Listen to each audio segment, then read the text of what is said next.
বন্ধুরা পিঠেগুলো দেখুন কেমন সরু সরু ছোট ছোট করে কাটছি। এগুলো একটু সরু সরু রেখেছি ছোট, আর এগুলো একটু বড় বড় করে রেখেছি। আর দেখুন চুষিগুলো ওপরে ভেসে উঠেছে, এই সময় দেখে বুঝতে হবে যে পিঠেটা কিন্তু তৈরি হয়ে গেছে। দেখুন চুষিগুলো কিন্তু একদম গোটা গোটা রয়েছে। নমস্কার বন্ধুরা, প্রিয় রান্নাঘরে আপনাদের সকলকে স্বাগত। আজ আমি আপনাদের করে দেখাবো চুষি পিঠা বা হাতে কাটা সিমাই পিঠা। পার্বণের সময় আমরা যে সমস্ত পিঠে খেয়ে থাকি, এই চুষি পিঠাও কিন্তু তার মধ্যে অন্যতম। ভিডিওটি যদি ভালো লাগে তাহলে অবশ্যই লাইক, শেয়ার, কমেন্ট করবেন এবং আমাদের চ্যানেলে নতুন আসলে চ্যানেলটিকে সাবস্ক্রাইব করবেন। তাহলে চলুন দেখে নিন আমি কি করে চুষি পিঠাটা বানাচ্ছি। বন্ধুরা আমি এবার চালের গুঁড়োর ডোটা তৈরি করে নেব। তার জন্য আমি এখানে একটা বাটি নিয়েছি। এই বাটির মাপের আমি 1 বাটি চালের গুঁড়ো দেবো, তাই এই বাটির মাপে আমি 1.5 বাটি জল দিয়ে দিচ্ছি।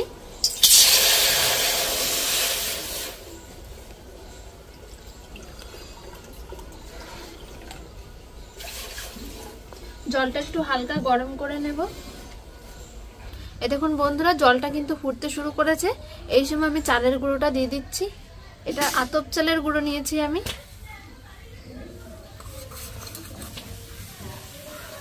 ঢাকা দিয়ে 2 মিনিট মতন সেদ্ধ করে নেব। বন্ধুরা ঢাকা দিয়ে 2 মিনিট আমি সেদ্ধ করে নিয়েছি চালের গুঁড়োটা। ঢাকনাটা খুলে এবার ভালো করে নেড়ে ডোটা তৈরি করে নেব।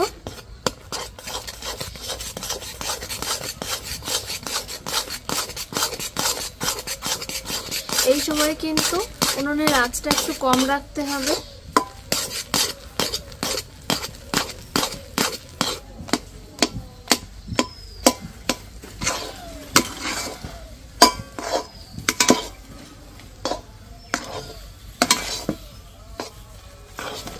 এই দেখুন ডোটা কিন্তু শক্ত হয়ে এসেছে। এই সময় আমি তুলে নিচ্ছি, কারণ এটা মাখতে মাখতে আর একটু শক্ত হয়ে যাবে।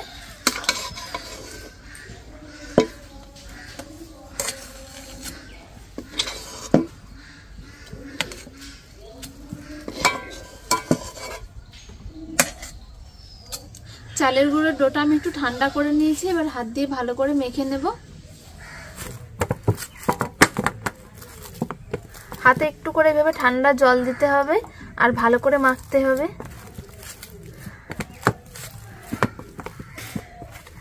আমি এখানে আতপ চালের গুঁড়ো দিয়ে এই পিঠেটা বানাচ্ছি। আপনারা যদি সেদ্ধ জল দিয়ে করতে চান তাও করতে পারেন, তাতেও কিন্তু এই পিঠেটা খুব ভালো হয়।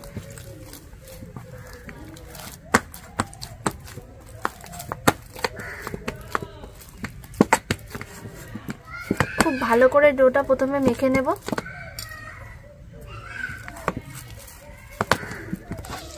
ডোটা আমি ভালোভাবে মেখে নিয়েছি। এবার ছোট ছোট করে লেচি কেটে নেব।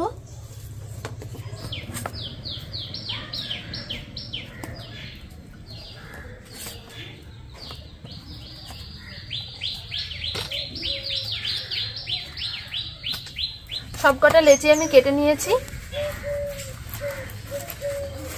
একটা ভেজা সুতির কাপড় দিয়ে আমি ঢেকে রাখছি লেচিগুলো, যাতে শক্ত না হয়ে যায়। আর এখান থেকে একটা লেচি নিয়ে আমি এবার পিঠেগুলো কেটে নেব। চাকির ওপরে দিয়ে দিচ্ছি একটু শুকনো চালের গুঁড়ো। এবার এইভাবে একটু লম্বা করে নিচ্ছি।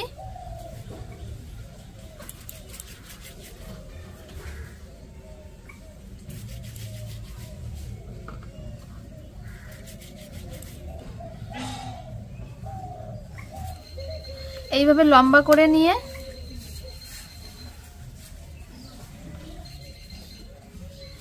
এইভাবে একে একে কাটতে থাকবো।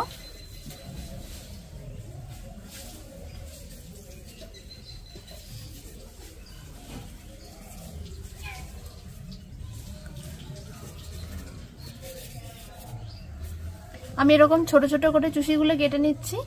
আপনারা চাইলে এর থেকে একটু বড় সাইজও করতে পারেন, তবে এরকম ছোট ছোট করে কাটলে কিন্তু দেখতে ভালো লাগে।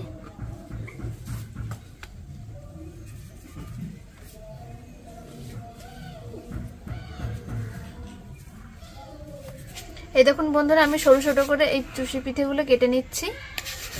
আর এই যে চালের গুঁড়ি আমি এর উপরে একটু দিয়ে দিয়েছি, যাতে এগুলো গায়ে গায়ে লেগে না যায়। আপনারাও কিন্তু এভাবে একটু শুকনো চালের গুঁড়ি ছড়িয়ে দেবেন, তাহলে এর গায়ে গায়ে লেগে যাবে না। এইভাবে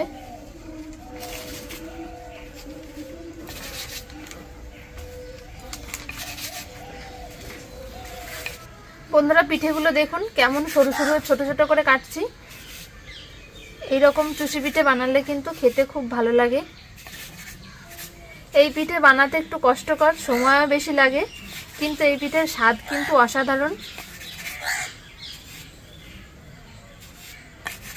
বন্ধুরা, সব চুষি কাটা হয়ে গেছে। আমি এখানে কিছু চুষি ছোট ছোট করে কেটেছি, আর এখানে কিছু চুষি একটু বড় বড় করে রেখেছি। এই দেখুন, এগুলো একটু সরু সরু রেখেছি ছোট, আর এগুলো একটু বড় বড় করে রেখেছি। প্রায় 1 ঘন্টার ওপরে বসে আমার এগুলোকে কাটতে হয়েছে। আমি এবার এগুলোকে দুধে ফুটিয়ে দেব।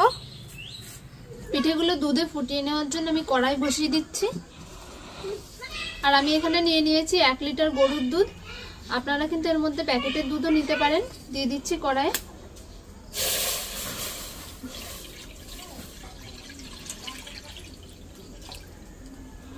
দুধটা জাল দিয়ে আমি খুব ভালোভাবে ফুটিয়ে নেব আর একটু ঘন করে নেব।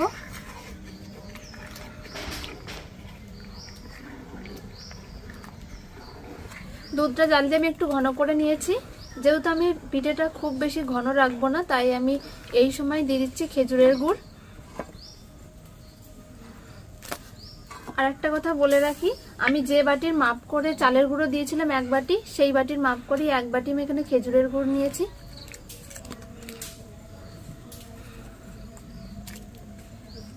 মিষ্টিটা কিন্তু আপনারা আপনাদের পছন্দ মতন কম বেশি করে নিতে পারেন।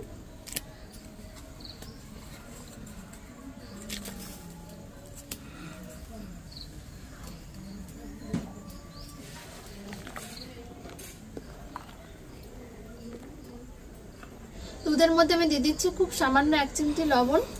আর আমি এখানে 4টে এলাচ নিয়েছি, এগুলো না ফাটিয়েই আমি দিয়ে দিচ্ছি, তবে আপনারা নাও দিতে পারেন।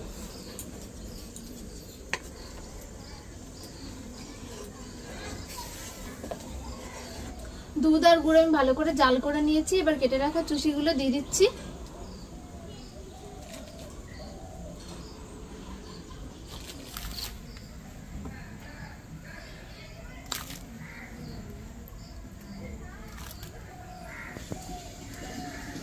দুধটা যখন ফুটে যাবে ঠিক তারপরে গুড় দিতে হবে, না হলে কিন্তু গুড়টা দুধের দেওয়ার সাথে সাথে দুধ কেটে যাবে। আর এইভাবে হালকা হাতে অল্প অল্প করে নাড়তে হবে।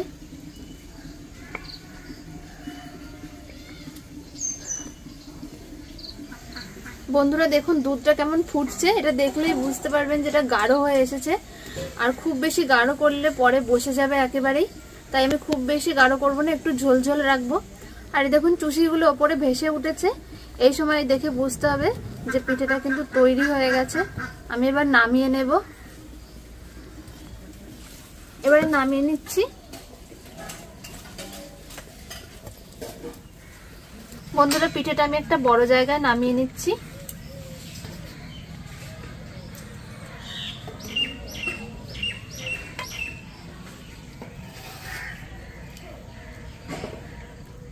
দেখুন চুষিগুলো কিন্তু একদম গোটা গোটা রয়েছে।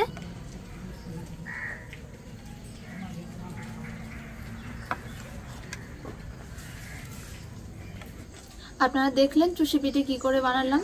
এই পিঠেটা হলো একটা ঐতিহ্যবাহী পিঠে। পৌষ পার্বণে কিন্তু এই পিঠেটা ছাড়া চলেই না। আর চুষি পিঠে বানানো কিন্তু খুবই সহজ, একটু সময় কিংবা খাটনির কাজ হলেও এই পিঠে কিন্তু খেতে খুবই ভালো লাগে। আমি যেভাবে বানালাম, আপনারা যারা কোনোদিন এই পিঠে করে খাননি, এই পদ্ধতিতে বাড়িতে বানিয়ে করে খাবেন, খেতে কিন্তু খুবই ভালো লাগবে।